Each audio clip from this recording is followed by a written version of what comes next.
Sir, ಮೊದಲನೇದಾಗಿ ನೀವು studio ಒಳಗಡೆ ಬಂದಿದ ತಕ್ಷಣ ನಾನೇ ಫುಲ್ಲು ಆಶ್ಚರ್ಯ ಅದೇ, ಅಯ್ಯೋ ದರ್ಶನ್ ಸರ್ ಬಂದ್ಬಿಟ್ರಾ ಅಂತ. ಸೊ ಅಷ್ಟು ಒಂಥರ ನೀವು ಕಂಪ್ಲೀಟ್ ಆಗಿ ಆ ದರ್ಶನ್ ಸರ್ ಲುಕ್ ಆಗಿರ್ಬೋದು, ಅವ್ರದ್ದು ಎಸ್ಪೆಷಲಿ ವಾಕಿಂಗ್ ಸ್ಟೈಲ್, ಅವರು walking style full famous. So ನೀವು ಅದೇ ಥರ ನಡ್ಕೊಂಡ್ ಬಂದ್ರಿ, ಐ ಮೀನ್ ಸ್ಟುಡಿಯೋ ಎಂಟರ್ ಆಗುವಾಗ. ಸೊ ಇದು ಅವ್ರನ್ನ ನೋಡಿ ನೀವು ಇನ್ಸ್ಪೈರ್ ಆಗಿ ಅದೇ ಥರ ಸ್ಟೈಲ್ ಮಾಡೋದು ಕಲ್ತಿದ್ದ, ಹೇಗೆ ಇದು? ಇಲ್ಲ ಅಂದ್ರೆ ನಾನು ಚಿಕ್ಕ ವಯಸ್ಸಿಂದನೂ ಎಲ್ಲರ ಸಿನಿಮಾಗಳು ಹೀರೋಗಳದ್ದು ನೋಡ್ಕೊಂಡ್ ಬರ್ತಿದ್ದೆ. ನನಗೆ ಸರ್ ದರ್ಶನ್ ಸರ್ 2000 ಅಲ್ಲಿ ಪರಿಚಯ ಆಗಿದ್ದು, ಅಂದ್ರೆ ಮೆಜೆಸ್ಟಿಕ್ ಸಿನಿಮಾ ಬಂತಲ್ಲ ಆಗ. ಆಮೇಲೆ ನಾನು ಜಿಮ್ ಅಲ್ಲಿ ಕೆಲಸ ಮಾಡ್ತಾ ಇದ್ದೆ ಗಿರಿನಗರ್ ಅಲ್ಲಿ. ಅಲ್ಲಿ ಅದೇ ಜಿಮ್ಗೆ ಬರ್ತಾ ಇದ್ರು ದರ್ಶನ್ ಸರ್. ನಾನು ಒನ್ ಟೈಮ್ ಮಾತ್ರ ಕೆಲಸ ಮಾಡ್ತಾ ಇದ್ದೆ, ಅಂದ್ರೆ ನಾನು ಈವ್ನಿಂಗ್ ಬ್ಯಾಚ್ ಮಾಡ್ತಿದ್ದೆ. ದರ್ಶನ್ ಸರ್ ಮಾರ್ನಿಂಗ್ ಬರ್ತಾ ಇದ್ರು. ಆಮೇಲೆ ನಮ್ಮ ಓನರ್ಗೆ ಹೇಳ್ಬಿಟ್ಟು, ಅಯ್ಯೋ ಬೆಳಗ್ಗೆ ಟ್ರೈನರ್ ಯಾವಾಗ ಕೆಲಸ ಬಿಡ್ತಾವ, ನಾನು ಬೆಳಗ್ಗೆ ಬರ್ಬೋದಲ್ಲ ಅಂತ ಹೇಳಿ ಸಾಯಂಕಾಲದಿಂದ ಬೆಳಗ್ಗೆ ಶಿಫ್ಟ್ ಆಗ ದರ್ಶನ್ ಸರ್ ಮೀಟ್ ಮಾಡಬಹುದು ಅನ್ನೋ ಕಾರಣಕ್ಕೆ ಆ ರೀತಿ ನನಗೆ ಕೆಲಸ ಸಿಕ್ಕಿದ್ದು ಆ ಜಿಮ್ ಅಲ್ಲಿ ನನಗೆ. ಓಕೆ, ಹಾಗೆ ದರ್ಶನ್ ಸರ್ನ ನಾನು ಫಸ್ಟ್ ಅಲ್ಲಿ ಜಿಮ್ ಅಲ್ಲಿ ನೋಡಿದ್ದು. ಓಕೆ, ನಿಮ್ಮನ್ನ ಇವಾಗ ಮಾಸ್ ಮಹಾರಾಜ ಅಂತ ಎಲ್ಲ ಕರೀತಾರೆ. ಸೊ ಈ ಟೈಟಲ್ ಯಾರು ಕೊಟ್ಟಿದ್ದು ನಿಮಗೆ ಮಾಸ್ ಮಹಾರಾಜ ಅಂತ? ಅಂದ್ರೆ ಈಗ ದರ್ಶನ್ ಸರ್ ನೋಡಿದ್ರೆ ಮಾಸ್ ಅಂತ ಹೇಳ್ತಾರಲ್ಲ, ಸೊ ಅದಕ್ಕೆ ನಾನು ಅಂಜನ್ ಅಂತ ಒಂದ್ ಸಿನಿಮಾ ಮಾಡಿದೆ. ಸೊ ಅವತ್ತು ಅದಕ್ಕೆ ನಮ್ಮ ಪ್ರೊಡ್ಯೂಸರ್, ಇಲ್ಲ ನೀನು ನೋಡೋದಕ್ಕೆ ಒಳ್ಳೆ ದರ್ಶನ್ ಸರ್ ತರ ಕಾಣಿಸ್ತೀಯ ಫ್ರೇಮ್ ಅಲ್ಲೆಲ್ಲ, ಅವ್ರು ಯಾವತ್ತಿದ್ರು ಫುಲ್ ಮಾಸ್ ಅಲ್ಲ, ಸೊ ನಿನಗ್ ಮಾಸ್ ಮಹಾರಾಜ ಅಂತ ಅನ್ಬಿಟ್ಟು ಟೈಟಲ್ ಕೊಟ್ಟಿದ್ದಾರೆ ಆ ಸಿನಿಮಾ ಇಂದ. Okay, wow. ಸರ್, ಇವಾಗ ದರ್ಶನ್ ಸರ್ ಏನಾದ್ರು ಪಬ್ಲಿಕ್ ಬಂದ್ರು ಅಂತಂದ್ರೆ, ಇವನ್ ಪ್ರೋಗ್ರಾಮ್ಗಳಲ್ಲೂ ಅವರೇ ಎಷ್ಟೊಂದು ಪ್ರೋಗ್ರಾಮ್ಗಳಲ್ಲಿ ಹೇಳ್ತಾರೆ, ಸಾಕು ನಿಲ್ಲಿಸ್ರು ಮಾತಾಡಕ್ ಅವಕಾಶ ಮಾಡ್ಕೊಡ್ರು ಅಂತ. ಅಷ್ಟು ಕ್ರೌಡ್ ಇರುತ್ತೆ. ಸೊ ನೀವು ಹೊರಗೆ ಹೋದಾಗ ಓಕೆ ಫ್ಯಾನ್ ಫಾಲೋಯಿಂಗ್, ನಿಮ್ ಫ್ಯಾನ್ಸ್ಗಳು ದರ್ಶನ್ ಸರ್ ಅನ್ಕೊಂಡ್ ಬಂದು ನಿಮ್ಮ ಹತ್ರ ಸೆಲ್ಫಿ ಕೇಳಿದ್ದು, ಸೊ ಆ ತರ ನಿಮ್ಮ ಪರ್ಸನಲ್ ಲೈಫ್ನೇ ಡಿಸ್ಟರ್ಬ್ ಮಾಡೋ ಅಂತ ಯಾವ್ದಾದ್ರು ಸಿಚುಯೇಷನ್ ಆಗಿದೆಯಾ? ಅಂದ್ರೆ ಯಾವ್ದಾದ್ರು ಓಕೆ ಇದು ಒಂದು ತುಂಬಾ ಯೂನಿಕ್, ಈ ತರಾನು ಇರ್ತಾರಾ ಅಂತ ಅನ್ಸಿದ್ದು, ಆ ತರದ್ದು ಯಾವ್ದಾದ್ರು ಇದೆಯಾ? ನಂದು ಹೈಟ್ ಇದೀನಲ್ಲ, ಪರ್ಸನಾಲಿಟಿ ಇದೀನಲ್ಲ, ಸೊ ಹಾಗಾಗಿ ಅದು ಮ್ಯಾಚ್ ಆಗ್ಬಿಡುತ್ತೆ. ಅಡ್ವಾಂಟೇಜ್ ನೋಡಿದ ತಕ್ಷಣ ಏನಪ್ಪ ಸಡನ್ ಆಗಿ ತುಂಬಾ ಜನ ಶಾಕ್ ಆಗಿದ್ದಾರೆ. ಈಗ ನಿನ್ನೆ JC ರೋಡ್ ಹೋಗಿದ್ದೆ, ಒಂದು ಫೋರ್ಡ್ ಕಾರ್ದು ಫ್ರಂಟ್ ಗ್ರಿಲ್ ತಗೊಳ್ಳೋದಕ್ಕೆ. ಅಲ್ಲಿ ತುಂಬಾ ಜನ ಬಂದ್ರು. ಸರ್ ನೀವು ದರ್ಶನ್ ಸರ್ ಅನ್ಕೊಂಡ್ಬಿಡ್ವಿ ಸಡನ್ ಆಗಿ ನೋಡಿ, ನಾವು ಅವ್ರ ಅಭಿಮಾನಿ ಸರ್, ಅದಾದ್ಮೇಲೆ ಇಂಟರ್ವ್ಯೂಗಳೆಲ್ಲ ನೋಡಿದೀವಿ ಸರ್ ಅಂತ. ನೀವೇನಕ್ ಸರ್ ಇಲ್ಲಿಗೆ ಬರೋದಕ್ಕೆ ಹೋದ್ರಿ, ನಿಮ್ ನಂಬರ್ ಕೊಡಿ. ಆಯ್ತು ಸರಿ, ನಾನು ಮನೆ ಹತ್ರನೇ ಕಳ್ಸಿಕೊಡ್ತೀನಿ ಅಂದ್ರು. ನಾನು ಅದಕ್ಕೆ ನನ್ನ ಪಕ್ಕದಲ್ಲಿ ನನ್ನ ಫ್ರೆಂಡ್ ಬಂದಿದ್ನಲ್ಲ, ಅವನು ಏನ್ ಸರ್ ಏನೋ ಐಟಮ್ ತಗೋಬೇಕು ಅಂದ್ರಲ್ಲ, ಅಂದ್ರೆ ಇಲ್ಲ ಮನೆ ಹತ್ರನೇ ಕಳಿಸ್ತಾರಂತೆ, ನಡಿ ಹೋಗೋಣ ಅಂತ. ಅದಾದ್ಮೇಲೆ ಶ್ರೀನಗರ್ ಬಸ್ ಸ್ಟಾಪ್ ಹತ್ರ ಹೋಗಿದ್ದೆ, ನಿನ್ನೆ ಆಗಿದೆ ಇನ್ಸಿಡೆಂಟ್. ಅಲ್ಲಿ ಇದು ಫೇಮಸ್, ಶ್ರೀನಗರ ಬಸ್ ಸ್ಟ್ಯಾಂಡ್ ಅಲ್ಲಿ ಗೋಬಿ ಮಂಚೂರಿ ಮಾಡ್ತಾರೆ. ಅದರಲ್ಲಿ ಇದು ಮಾಡ್ತಾರೆ, ಮಂಚೂರಿ ರೈಸ್ ಸರ್ಕಲ್ ಎಲ್ಲ ಇದೆ ಆ ಬಸ್ ಸ್ಟಾಪ್ ಹತ್ರನ. ಅವರು ಅಷ್ಟೇ ಅಲ್ಲಿ ಕೆಲಸ ಮಾಡೋ ಹುಡುಗರೆಲ್ಲ ಬಂದ್ ಮಾತಾಡ್ಸಿದ್ರು, ಸರ್ ನಮ್ ಬಾಸ್ ತರ ಕಾಣಿಸಿದ್ರಿ, ಅದಕ್ಕೆ ಬಂದ್ ಮಾತಾಡ್ಸಿದ್ವಿ ಸರ್, ಏನೋ ಬೇಜಾರಿಲ್ಲ ತಾನೆ. ಆಮೇಲೆ ನಿಮ್ದು ಇಂಟರ್ವ್ಯೂಗಳೆಲ್ಲ ನೋಡಿದೀವಿ ಅಂದ್ರೆ ಈ ತರ ತುಂಬಾ ಖುಷಿ ಆಗುತ್ತೆ. ಹೇಳ್ತಾ ಇದ್ದಾರೆ ಸರಿ ಬಿಡಪ್ಪ, ಅಂದ್ರೆ ದರ್ಶನ್ ಸರ್ನ ನನ್ನ ರೂಪದಲ್ಲಿ ನೋಡ್ತಾ ಇದಾರೆ ಅಂತ ಹೇಳಿದ್ರೆ ನನಗೊಂಥರ ಗಾಡ್ ಗಿಫ್ಟ್ ಅದು. ಹೌದು, ನಿಜವಾಗ್ಲು. ಯಾಕಂದ್ರೆ ಇವಾಗ ನೀವು ದರ್ಶನ್ ಸರ್ ಜಿಮ್ ಟ್ರೈನರ್ ಮತ್ತೆ ಲುಕ್ ವೈಸ್ ದರ್ಶನ್ ಸರ್ ಇದ್ದೀರಾ ಅನ್ನೋದಕ್ಕೋಸ್ಕರನೇ ನಿಮ್ಗೆ ಇಷ್ಟು ಹೊರಗಡೆ ಫ್ಯಾನ್ಸ್ ರೆಕಗ್ನೈಸ್ ಮಾಡ್ತಾರೆ ಅಂತಂದ್ರೆ, ಕೆಲವ್ರು ಹೇಳ್ತಾರೆ ಲೈಕ್ ಓಕೆ ಓವರ್ ಕ್ರೇಜ್ ಇದೆ ದರ್ಶನ್ ಅವ್ರಿಗೆ, ಸೊ ಪಬ್ಲಿಕ್ ಬಂದ್ರೆ ಕಂಪ್ಲೀಟ್ ರೋಡೇ ಜಾಮ್ ಆಗುತ್ತೆ, ಸೊ ಏರಿಯಾ ಫುಲ್ ಜನ ಬರ್ತಾರೆ ಅಂತ. ಸೊ ಲುಕ್ ವೈಸ್ ಅವ್ರ ತರ ಇರೋ ನಿಮ್ಗೆ ಇಷ್ಟು ಫಾನ್ ಫಾಲೋಯಿಂಗ್ ಇದ್ದಾರೆ ಅಂತಂದ್ರೆ ಅಫ್ಕೋರ್ಸ್ ದರ್ಶನ್ ಸರ್ನ ತಡೆಯೋರು ಯಾರೂ ಇಲ್ಲ ಫ್ಯಾನ್ ಫಾಲೋಯಿಂಗ್ ಅಂತ ಬರುವಾಗ. ಇನ್ನ ನೀವು ಎಷ್ಟು ವರ್ಷ ಟೈಮು ದರ್ಶನ್ ಸರ್ನ ಟ್ರೈನ್ ಮಾಡಿದ್ರಿ? ಯಾಕಂದ್ರೆ ಇವಾಗ ನಾರ್ಮಲ್ ಟ್ರೈನಿಂಗ್ ಬೇರೆ ಇರುತ್ತೆ, ಇವಾಗ ಮೂವಿ ಅಂತ ಬಂದಾಗ ಆ ಒಂದು ಫಿಸಿಕ್ಸ್ ನ ಮೇಂಟೈನ್ ಮಾಡ್ಬೇಕಾಗಿರುತ್ತೆ. ಎಸ್ಪೆಷಲಿ ಹೀರೋಸ್ ಅಂತ ಬಂದಾಗ ತುಂಬಾನೇ ಇಂಪಾರ್ಟೆಂಟ್ ಆಗುತ್ತೆ. ಸೊ ದರ್ಶನ್ ಸರ್ ಜೊತೆಗಿನ ನಿಮ್ಮ ಒಡನಾಟ ಟ್ರೈನರ್ ಆಗಿ?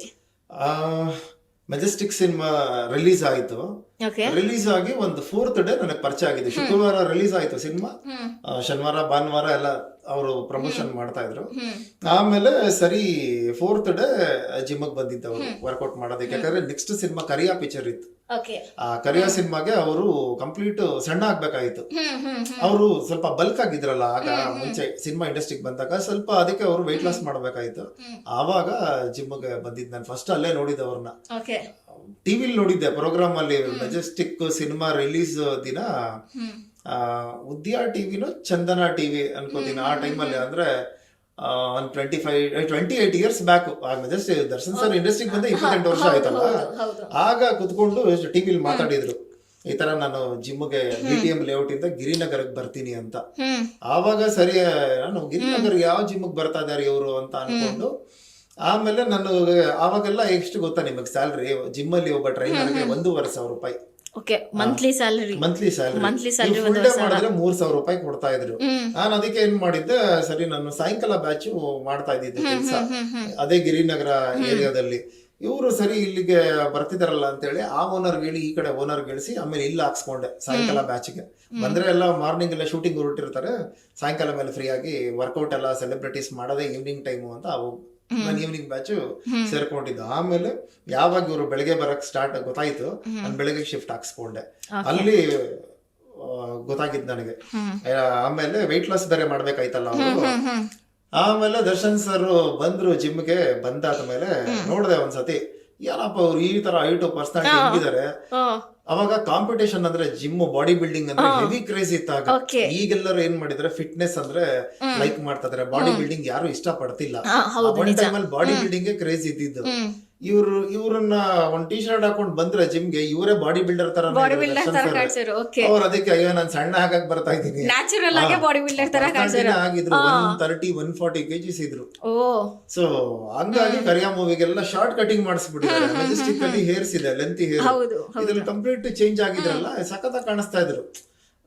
ನಿಮ್ಗೆ ಯಾವಾಗ ಹೇರ್ ಕಟ್ ಆಗುತ್ತೆ ಕತ್ತು ಚಿಕ್ಕದ್ ಕಾಣಿಸುತ್ತೆ, ಬಾಡಿ ಬಲ್ಕ್ ಆಗಿ ಕಾಣಿಸುತ್ತೆ. ಸಾಕಲ್ಲ ಸರ್ ಚೆನ್ನಾಗೇ ಇದ್ದೀರಲ್ಲ ಅಂತ ಹೇಳಿದೆ. ಅಯ್ಯೋ ಫಸ್ಟ್ ವೆಯ್ಟ್ ಲಾಸ್ ಮಾಡ್ಬೇಕು ಅಂತ ಹೇಳಿ ಅವ್ರು ಏರೋಬಿಕ್ಸ್ ಮಾಡ್ತಾ ಇದ್ರು 1 hour. ಆಮೇಲೆ ಏರೋಬಿಕ್ಸ್ ಮುಗಿಸಿ ವರ್ಕೌಟ್ ಮಾಡ್ತಾ ಇದ್ರು.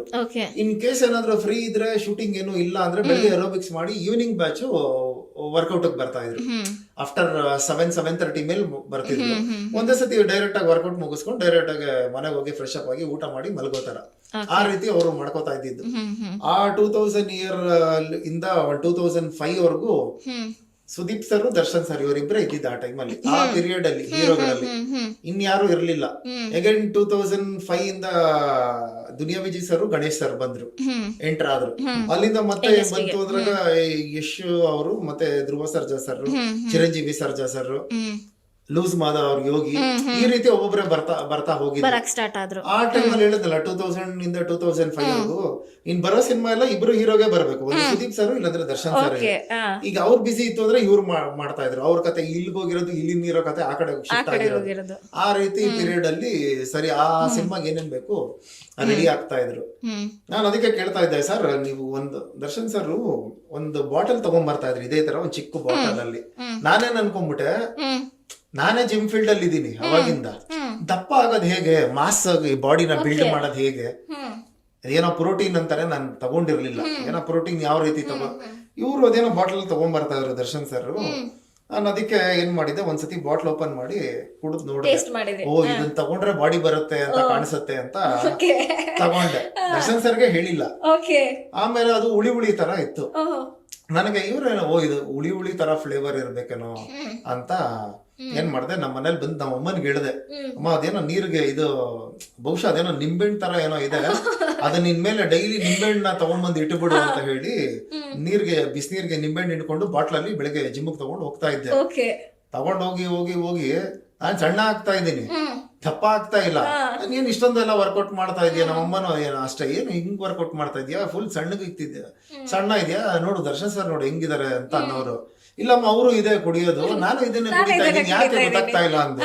ಆಮೇಲೆ ಇಲ್ಲ ಅವ್ರನ್ನೇ ಕೇಳು ಒಂದ್ಸತಿ, ಅದು ಬೇರೆ ಏನಿದೆಯೋ ಏನ್ ಕತೆ ಒಂದ್ಸತಿ ಕೇಳಿ ನೋಡು ಅಂದ್ರು. ಆಮೇಲೆ ಸರ್ ನೀವು ಆ ಬಾಟ್ಲಲ್ಲಿ ಏನೋ ತಗೊಂಡ್ಬರ್ತೀರಲ್ಲ ಏನು ಅಂತ ಕೇಳಿದೆ. ಹಾಗೆ ಹೇಳಿದ್ರು, ಸಾರ್ ಅದು ಇದು ಸಣ್ಣ ಆಗೋದಿಕ್ಕೆ ಜೇನುತುಪ್ಪ ಮತ್ತೆ ನಿಂಬೆಹಣ್ಣು ಹಾಕೊಂಡ್ ಬರ್ತಿದೀನಿ ಅಂದ್ರು. ಸರ್ ನನ್ ದೇವರನಿಗೂ ಅದು ಏನೋ ನೀವು ನನಗೆ ನಿಮ್ ಬಾಡಿ ಸ್ಟ್ರಕ್ಚರ್ ಅದು ನನಗೆ ತುಂಬಾ ಇಷ್ಟ ಅಂತ ಹೇಳಿದೆ. ಹೈಟ್, ಪರ್ಸನಾಲಿಟಿ, ಆ ಮಾಸ್ ಲುಕ್ ನನಗೆ ತುಂಬಾ ಇಷ್ಟ, ನಾನು ತುಂಬಾ ಸಣ್ಣ ಆಗ್ತಾ ಇದ್ದೀನಿ ಅಂತ ಹೇಳಿದೆ. ನೀವು ಟ್ರೈನರ್ ಆಗ್ಬಿಟ್ಟೆ ನೀವು ಹಿಂಗ್ ಹೇಳ್ಬಿಟ್ರೆ ಹೇಗೆ ಅಂತ ಹೇಳಿದ್ರು. ಆಮೇಲೆ ಅದು ವೆಯ್ಟ್ ಲಾಸ್ಗೆ ನೀವು ಅದನ್ನ ಯಾತಕ್ಕೆ ಕುಡಿದ್ರಿ ಅಂದ್ರು. ಇಲ್ಲ ನಾನು ಒಂದೇ ಸತಿ ಟೇಸ್ಟ್ ಮಾಡಿದ್ದು, ಅದಾದ್ಮೇಲೆ ಮತ್ತೆ ನಾನು ಮಾಡೋದಕ್ಕೆ ಹೋಗಿಲ್ಲ ಅಂತ ಅಂದೆ. ಡೈಲಿ ಬಟ್ ಮನೆಯಿಂದ ತರ್ತೀನಿ ಅಂದೆ. ಅದಕ್ಕೇನೋ ಸಪ್ಲಿಮೆಂಟ್ ಅಂತ ಏನೋ ಬಿಟ್ಟಿದಾರಂತೆ, ತಗೋಬೇಕು, ನಾನು ಟ್ರೈ ಮಾಡ್ಬೇಕು, ಅದು ಯಾರು ಎಕ್ಸ್ಪೀರಿಯನ್ಸ್ ಮಾಡಿರೋರು ತಗೊಂಡಿದ್ದಾಗ ಗೊತ್ತಾಗುತ್ತೆ, ಯಾಕಂದ್ರೆ ನನಗೂ ಹೊಸ ಅನುಭವ ಅಂತ ಹೇಳಿದ್ರು. ಆಮೇಲೆ ಇಲ್ಲ ಸರ್ ನಾನು ಫಸ್ಟ್ ಟ್ರೈ ಮಾಡ್ತೀನಿ ತಡೀರಿ ಅಂತ ಹೇಳಿ, ಆಗ ಆ ಪೌಡ್ರು ಬರ್ತಿತ್ತಲ್ಲ ಜಿಮ್ಗೆ, ಈಗ ಸಪ್ಲಿಮೆಂಟ್ಸ್ ಏನ್ ಕುಡಿತಾರಲ್ಲ, ಬ್ರಿಟಿಷ್ ನ್ಯೂಟ್ರಿಷಿಯನ್ ಅಂತ ಫಸ್ಟ್ ಬೆಂಗಳೂರಿಗೆ ಬಂದಿದ್ದು ಸಪ್ಲಿಮೆಂಟ್ ಪೌಡರ್. ಅದು ನಿಮ್ಗೆ ಅರ್ಧ ಕೆಜಿಗೆ 500 ರೂಪಾಯಿ ಆ ಡಬ್ಬ, 1 ಕೆಜಿಗೆ 1000 ರೂಪಾಯಿ ಇತ್ತು. ಅದೇ ಫಸ್ಟ್ ಸಪ್ಲಿಮೆಂಟ್ ನನಗ್ ಗೊತ್ತಿರೋ 25 ವರ್ಷದ ಹಿಂದೆ. ಅದನ್ನ ಆಮೇಲೆ ಏನ್ ಮಾಡಿದ್ವಿ, ಅವಾಗ 1,000 ರೂಪಾಯಿ ಎಲ್ಲಿ ಸಂಬಳನೇ ಇಲ್ಲಿ 1,500 ಅಲ್ಲ. Exactly, ಹಾ. ಅವಾಗ ಅದಕ್ಕೆ ಏನ್ ಮಾಡ್ತಾ ಇದ್ವಿ, ನಾವು ಒಂದ್ ಜಿಮ್ಮಲ್ಲಿ 4 ಜನ ಫ್ರೆಂಡ್ಸ್ ಡಿವೈಡ್ ಮಾಡ್ಕೋತಾ ಇದ್ವಿ. ನೀನ್ 250 ರೂಪಾಯಿ ಹಾಕು, ನಾನ್ 250 ರೂಪಾಯಿ ಹಾಕಿ ತಗೊಂಡು ಟೇಸ್ಟ್ ಮಾಡಿದ್ದು. ಅದು ವೇ ಪ್ರೋಟೀನು ಬರ್ತಿತ್ತು, ಮತ್ತೆ ಮಾಸ್ ಗೈನರ್ ಬರ್ತಿತ್ತು, 2 ಪ್ರೋಟೀನ್ ಬರ್ತಿತ್ತು ಅದು. ಆಮೇಲೆ ನಾವ್ ಯೂಸ್ ಮಾಡಿದ್ವಿ. ಅದು ಯೂಸ್ ಮಾಡ್ತಾ ಮಾಡ್ತಾ ಅದೇನಾಯ್ತು, ಚೆನ್ನಾಗ್ ಹೋಯ್ತು, ಸಿಕ್ಕಾಪಟ್ಟೆ ಹೋಯ್ತು. ಅದಾದ್ಮೇಲೆ ಎಂಡೋವರ ಮಾಸ್ ಅಂತ ಸಪ್ಲಿಮೆಂಟ್ ಬಂತು. ಅದು ಇದರ ಅಪ್ಪ ಅಂತೆ. ಬ್ರಿಟಿಷ್ ನ್ಯೂಟ್ರಿಷಿಯನ್ ಗಿಂತ ಎಂಡೋವರ್ ಮಾಸ್ ಅನ್ನೋದು ಅದ್ರ ಅಪ್ಪ. ಅದು ನಿಮ್ಗೆ ಮೆಡಿಕಲ್ ಶಾಪ್ ಅಲ್ಲಿ ಸಿಗ್ತಾ ಇತ್ತು. ಅದು ಒಂಥರ ಹೇಗೆ ಅಂದ್ರೆ ಈ ಬನಾನಾ ಫ್ಲೇವರ್ ಬರ್ತಿತ್ತು. ಬಾಳೆಹಣ್ಣು ತಿನ್ನೋದೇ ಬೇಡ, ಅದನ್ನ ತಿಂದ್ರೆ ಆ ಫ್ಲೇವರ್ ಫ್ರಾಗ್ರೆನ್ಸ್ ಇರ್ತಿತ್ತು. ಯಾರಾದ್ರೂ ದಪ್ಪ ಆಗೋರು ಎಂಡೋವರ ಮಾಸ್ ಅಂತ ತಗೊಳ್ಳಿ ಅಂತಿದ್ವಿ. ಇಲ್ಲ ಅಂದ್ರೆ 2 ಪ್ರೋಟೀನ್ ಇದ್ದಿದ್ದು, ಒಂದ್ ಎಂಡೋವರ ಮಾಸು ಇಲ್ಲಾಂದ್ರೆ ಬ್ರಿಟಿಷ್ ನ್ಯೂಟ್ರಿಷನ್, 2ರಲ್ಲೇ ಸಜೆಷನ್ ಕೊಡ್ಬೇಕಾಯ್ತು ಯಾವ್ದೇ ಜಿಮ್ ಹೋದ್ರು. ಈ ರೀತಿ ವರ್ಕೌಟ್ ಮಾಡ್ತಾ ಇದ್ದಿದ್ದು. ನಾವೆಲ್ಲ ಯೂಸ್ ಮಾಡಿ ಆಮೇಲೆ ಸರ್ಗೆ ಹೇಳಿದ್ವಿ, ಸರ್ ಇದು ಚೆನ್ನಾಗಿ ಇದೆ, ರಿಸಲ್ಟ್ ಇದೆ ಅಂದೆ. ಯಾವ್ದು ತಗೋತಾ ಇದ್ದೀರಾ ಅಂತ ಅಂದ್ರು. ಅದೇ ಮಾಸ್ ಗೈನರ್ ಅಂದೆ. ನನಗೆ ವೆಯ್ಟ್ ಲಾಸ್ ಮಾಡೋದ್ ಬೇಕಾಗಿರೋದು ಶೇಪು ಅಂದ್ರು. ಅವಾಗ ಪ್ರೋಟೀನ್ ಅಂತ ಬರುತ್ತಲ್ಲ, ಈಗ ವೇ ಪ್ರೋಟೀನ್ ಅಂತ ಬರ್ತಿತ್ತಲ್ಲ, ಆ ಸಪ್ಲಿಮೆಂಟ್ ಲಾಂಚ್ ಆಗಿರ್ಲಿಲ್ಲ, ಬಿಟ್ಟಿರ್ಲಿಲ್ಲ. ಎಲ್ಲಾ ಜಿಮ್ ಅಲ್ಲೂ ಅವಾಗ ತಗೋತಾ ಇದ್ದಿದ್ದೆ ಮಾಸ್ ಗೈನರ್ ಅಷ್ಟೇ. ಸರ್ ಅದು ಸಣ್ಣ ಆಗೋದಕ್ಕೆ ಪ್ರೋಟೀನ್ ಬಿಟ್ಟಿಲ್ವಲ್ಲ ಅಂದೆ. ಅಯ್ಯೋ ಬಿಡಿ, ನಾನು ನ್ಯಾಚುರಲ್ ಆಗಿ ನಾನು ವೆಯ್ಟ್ ಲಾಸ್ ಆಗ್ತಾ ಇದ್ದೆ, ಯಾಕಂದ್ರೆ ಏರೋಬಿಕ್ಸ್ ಮಾಡ್ತಾ ಇರೋದ್ರಿಂದ ನನಗೆ ಈಸಿಯಾಗಿ ರಿಸಲ್ಟ್ ಸಿಗ್ತಾ ಇದೆ ಅಂತ ಹೇಳಿ 1 ಅವರ್ ಏರೋಬಿಕ್ಸ್, ಅದಾದ್ಮೇಲೆ ಜಾಗಿಂಗ್ ಮಾಡ್ತಾ ಇದ್ರು ಅರ್ಲಿ ಮಾರ್ನಿಂಗ್. ಆಮೇಲೆ ಅವರು ಜಿಮ್ಗೆ ಬರ್ತಾ ಇದ್ರು ಟೈಮಿಂಗ್ಸ್ ಮಾರ್ನಿಂಗು. ಯಾವಾಗ ನಾನು ಬೆಳಗ್ಗೆ ಬ್ಯಾಚಿಗೆ ಶಿಫ್ಟ್ ಆಗ್ಬಿಟ್ನಲ್ಲ ಈವ್ನಿಂಗ್ ಇಂದ, ನಾನೇನ್ ಅನ್ಕೊಂಡೆ ಯೂಶಲಿ 5:30ಗೆ ಜಿಮ್, ಯೂಶಲಿ 5:15 5:30 ತೆಗಿತಾ ಇದ್ರು. ದರ್ಶನ್ ಸರ್ 4:00 ಬರ್ತಾ ಇದ್ರು. ಮಾರ್ನಿಂಗ್ ಅಲ್ಲಿಂದ BTM ಲೇಔಟ್ ಇಂದ ಗಿರಿನಗರ್ಗೆ 1/2 ಅವರ್ ಅಲ್ಲಿ 4:30 ಶಾರ್ಪ್ ಇರ್ತಾ ಇದ್ರು. ನಾನಿನ್ನ ಎದ್ದಿರ್ತಾನೆ ಇರ್ಲಿಲ್ಲ. ಆಮೇಲೆ ಅದಕ್ಕೆ ಅವಾಗ ಫೋನ್ ಇರ್ಲಿಲ್ಲ, ಮೊಬೈಲ್ ಫೋನ್ಸ್ ಗಳಿಲ್ಲ, ಕಾಯಿನ್ ಬೂತ್ ಅಲ್ಲೇ ಫೋನ್ ಮಾಡಬೇಕು. ಇಲ್ಲ ಅಂದ್ರೆ ನೆಕ್ಸ್ಟ್ ಡೇ ಅವ್ರು ಸಿಕ್ಕಿದಾಗ, ನಾಳೆ ಒಂದ್ ಸ್ವಲ್ಪ ಲೇಟ್ ಆಗಿ ಬಂದ್ ತೆಗಿತೀನಿ ಜಿಮ್ಮು, ಇಲ್ಲಾಂದ್ರೆ ನಾನೇ ಬೇಗ ಬಂದಿರ್ತೀನಿ ಅಂತಿದ್ದೆ. ಅವ್ರಿಗೆ ಹೇಳಿದ್ದೆ, ನಿನ್ ಕೇಸ್ ಏನಾದ್ರು ಜಿಮ್ ಓಪನ್ ಏನಾದ್ರು ಆಗಿಲ್ಲ ಅಂದಾಗ ನೀವು ಇಲ್ಲೇ ಗಿರಿನಗರದಲ್ಲೇ ಸರ್ಕಲ್ ಅಲ್ಲಿ ಜಾಗಿಂಗ್ ಮಾಡ್ತಾ ಇರಿ, ಇಲ್ಲಾಂದ್ರೆ ವಾಕಿಂಗ್ ಮಾಡ್ತಾ ಇರಿ, ಒಂದ್ 5-10 ನಿಮಿಷ ಲೇಟ್ ಆದ್ರೂ ಬಂದ್ಬಿಡ್ತೀನಿ ಅಂತ ಹೇಳಿ ಆಗೋಗಿ ಬೀಗ ತೆಗಿತಾ ಇದ್ದೆ. ತೆಗೆದಾದ್ಮೇಲೆ ಸರಿ ಅನ್ಬಿಟ್ಟು ವರ್ಕೌಟ್ ಮಾರ್ನಿಂಗ್ ಸ್ಟಾರ್ಟ್ ಮಾಡಿ ವಿತಿನ್ 6 ಒಳಗಡೆ ಇನ್ ಸೂರ್ಯ ಉದಯ ಆಗ್ತಾ ಇದ್ದಾನೆ ಅಂದ್ರೆ ಹೊರಟ್ಬಿಡೋರು. ಮತ್ತೆ ವಾಪಸ್ BTM ಲೇಔಟ್ ಹೋಗಿ ಫ್ರೆಶ್ ಅಪ್ ಆಗಿ ಶೂಟಿಂಗ್ ಹೋಗ್ತಾ ಇದ್ರು, ಫುಡ್ ಫೀಡ್ ಮಾಡಿ. ಅಂದ್ರೆ ದ ಲೆವೆಲ್ ಆಫ್ ಡೆಡಿಕೇಶನ್, ಅಷ್ಟು ಡೆಡಿಕೇಶನ್. 9 ಗಂಟೆ ಶೂಟಿಂಗ್ ಸೆಟ್ ಅಲ್ಲಿ ಇರ್ಬೇಕಾದ್ರೆ ಅವ್ರು 1 ಅವರ್ ಮುಂಚೆ 8 o'clock ಎಲ್ಲ ಬಿಡಬೇಕು. ಅವ್ರು ಇಲ್ಲಿ ಜಿಮ್ 6ಗೆ ಬಿಟ್ರೆ ಮತ್ತೆ ವಾಪಸ್ BTM ಲೇಔಟ್ಗೆ 6:30, 1/2 ಅವರ್. ಆ ಪೀರಿಯಡ್ ಅಲ್ಲಿ ಟ್ರಾಫಿಕ್ ಇರ್ಲಿಲ್ಲ, ಅರ್ಧ ಗಂಟೆಗೆ ರೀಚ್ ಆಗ್ಬಿಡ್ತಾ ಇದ್ರು. ಹೋಗಿ ಫ್ರೆಶ್ ಅಪ್ ಆಗಿ ಕರೆಕ್ಟ್ ಆಗಿ 9 ಗಂಟೆಗೆ ಸೆಟಲ್ ಇರ್ತಾ ಇದ್ರು. ಒಳ್ಳೊಳ್ಳೆ ಕಥೆಗಳು ಸಿಗ್ತಾ ಇದ್ದಾಗ ಅವ್ರಿಗೂ ಕೂಡ.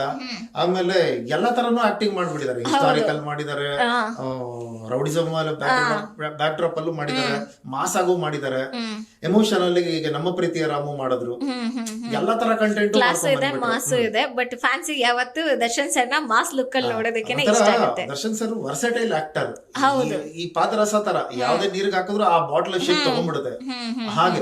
ವೇಟ್ ಲಾಸ್ ಸಲುವಾಗಿ ನನ್ ಬಾಳ ಜನ ಕೇಳಿದ್ರು. ಫಸ್ಟ್ ನಾನ್ ತಗೊಂಡು ನನಗೆ ರಿಸಲ್ಟ್ ಬಂದ್ಮೇಲೆ ಆಮೇಲೆ ನಾನು ಜೀನಿ ಸ್ಲಿಮ್ ಇನ್ನೊಬ್ಬರಿಗೆ ಪ್ರಿಪೇರ್ ಮಾಡಿದೆ. ಸುಸ್ತಾಗೋದು ಕಡಿಮೆ ಆಯ್ತು, ವೀಕ್ನೆಸ್ ಅದು ಏನೂ ಇಲ್ಲ, ಪೂರಾ ಹೆಲ್ದಿ ಅದೇನಿ. ಪ್ರತಿದಿನ ನಮ್ಮ ಜೀನಿ ಸ್ಲಿಮ್ ನ ಯೂಸ್ ಮಾಡಿ ಯಾವುದೇ ಸೈಡ್ ಎಫೆಕ್ಟ್ ಇಲ್ದಂಗೆ ನೀವು ಸಣ್ಣ ಆಗ್ತೀರಾ.